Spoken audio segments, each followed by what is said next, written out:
भिखारी से अमीर बनने की दर्दनाक और प्रेरणादायक कहानी, भाग 1। फुटपाथ का जीवन। सर्दियों की एक ठंडी रात थी।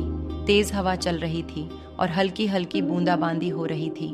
रेलवे स्टेशन के पास एक टूटी फूटी झोपड़ी के बाहर एक दुबला पतला लड़का गत्ते के टुकड़े पर सिकुड़कर लेटा हुआ था। उसकी आंखों में आंसू थे और पेट भूख से कुलबुला रहा था। उस लड़के का नाम राजू था। उसकी उम्र मुश्किल से 12 साल रही होगी। वह एक अनाथ था जिसका बचपन भूख, ठंड और तानों के बीच बीत रहा था। लोग उसे भिखारी कहकर पुकारते थे, लेकिन उसे यह नाम पसंद नहीं था। एक दिन वह रेलवे स्टेशन पर भीख मांग रहा था।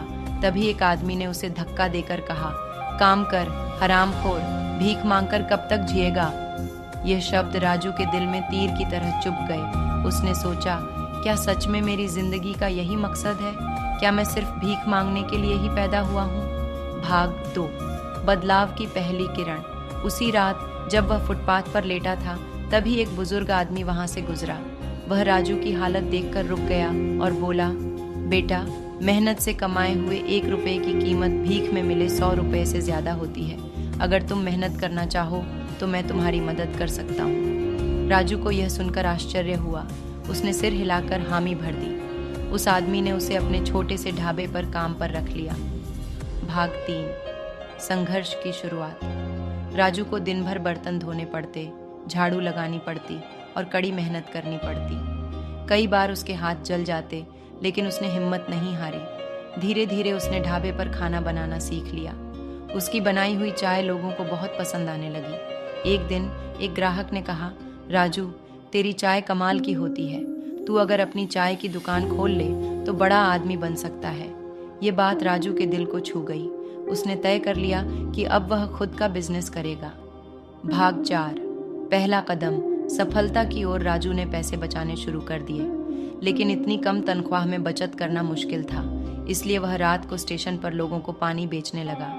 कुछ महीनों बाद उसने 500 रुपये इकट्ठे कर लिए। फिर एक दिन उसने सड़क किनारे एक छोटी सी ठेली लगाई और खुद की चाय बेचना शुरू कर दिया। शुरुआत में ग्राहक कम थे, लेकिन उसकी मेहनत रंग लाई।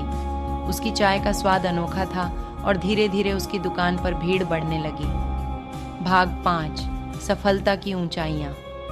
राजू ने चाय के साथ समोसे और बन मस्का भी बेचना शुरू कर दिया। कुछ ही सालों में उसने अपनी छोटी दुकान को एक कैफे में बदल दिया।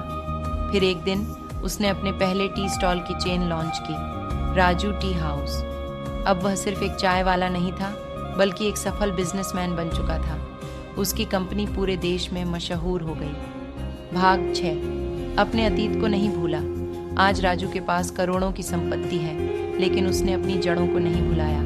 वह गरीब बच्चों की पढ़ाई का खर्च उठाता है और भूखे लोगों को मुफ्त खाना खिलाता है। जब लोग उसे सफलता का राज पूछते हैं, तो वह सिर्फ एक ही बात कहता है, अगर तुम हिम्मत और मेहनत से काम करोगे तो गरीबी सिर्फ एक याद बनकर रह जाएगी। सीख। मेहनत ही असली किस्मत बदलती है। राजू की कहानी हमें सिखाती है कि गरीबी कभी भी स्थायी नहीं होती। अगर इंसान के अंदर मेहनत करने की लगन और आगे बढ़ने की चाहत हो, तो वह किसी भी हालात को बदल सकता है। किसी ने सच ही कहा है, मेहनत करने वालों की कभी हार नहीं होती।